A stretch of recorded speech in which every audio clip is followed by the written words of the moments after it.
Hi, welcome to another edition of Wednesday Wisdom, where we discuss tips and ideas on how you too can build your brand, reputation, and revenue through the power of digital marketing and live events.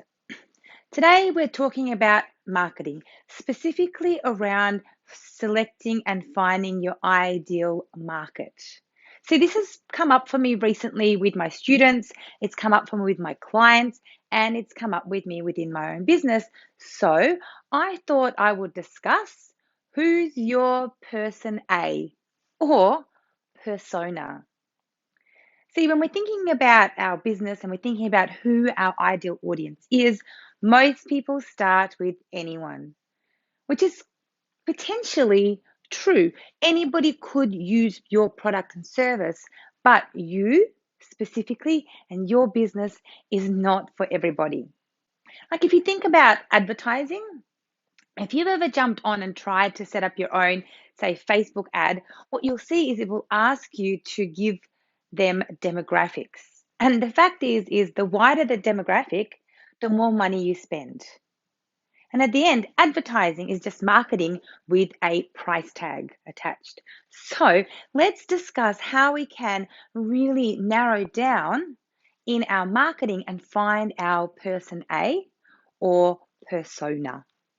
Now, what is a persona? First of all, a persona is a detailed description of a person, and it really includes their bio, it includes their demographics, their geographics, their likes, their dislikes. Ideally, you'd even want to put a photo of them and their name, right? And the whole idea of this is to really be able to think about who is it that you want to be working with. So first of all, we want to think about, well, how can we target that person? But the second thing, or even really the first thing, is who do you like to work with? Who is the ideal person that brings you joy, that pays you the money you deserve, and you both walk away feeling really good about the exchange, right? And you could have a few different personas. You could have persona A, persona B, persona C. Most businesses or organizations have between 3 to 5 personas, but they are very well identified. So, how do we create a persona? Let's start with the first question we ask.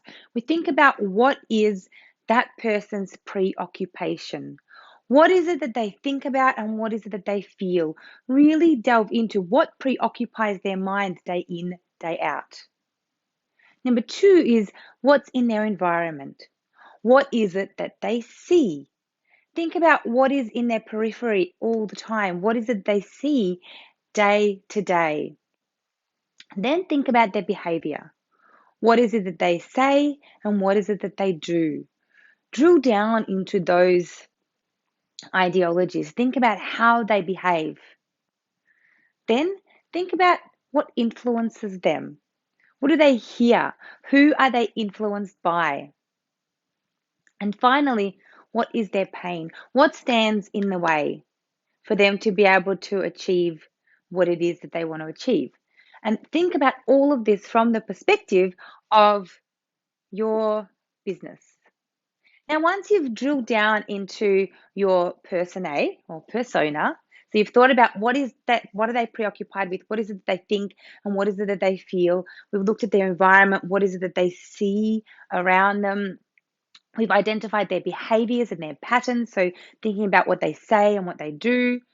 We've identified their influences, so what influences them, who are they influenced by, what do they hear, and that would be metaphorically here also thinking about what is it that they hear online, who do they follow, what are they influenced by, and then really think about what is their pain or problem, what stands in the way of them achieving what it is that they are looking to achieve.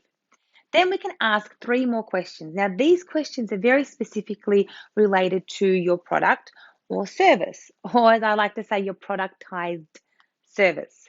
So, question number 1 is why? Why would they choose to use your products or services?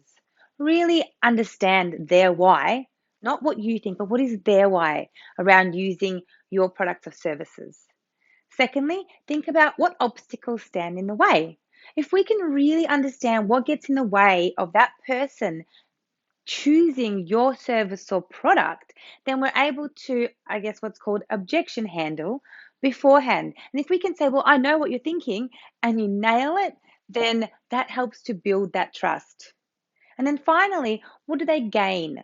What are they going to gain from investing in your products or your services?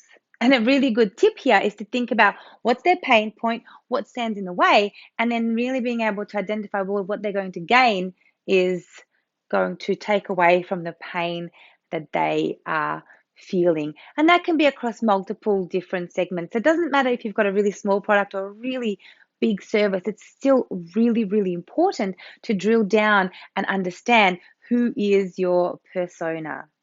Now, I know that within the coaching institute, they would literally have the persona sitting in front of them at their office, like a picture of the person, all that information that we just discussed, their preoccupation, environment, behaviors, influences, pain points. Because when we are creating videos like this one, or we're on a call, or we are doing any form of sales or marketing, being able to picture that person really helps us to be able to have the right type of communication with that person.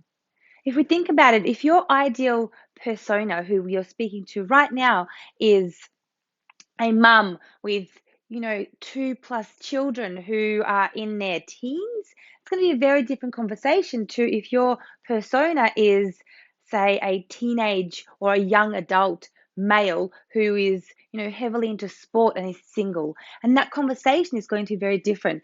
Their preoccupation is going to be different, their environment's going to be different, their behavior influences and pain points will be different. And so the way that you communicate with that person is going to be very different. And also, you might find yourself resonating more with one or the other, or they both might be your ideal personas, but we need to speak to them differently. So, that is my insights for you guys today, really delving into your persona or person A. Thanks so much again for tuning in. I'm Anna Osherov, and I really hope that today has given you some great insights and encouraged you to think about how to segment that market and find your persona. Thanks so much for tuning in. If you have any questions or comments, please do hit like or share or actually communicate with me. That would be fabulous. And as always, thanks so much for tuning in. And you were born to influence your industry. See you later.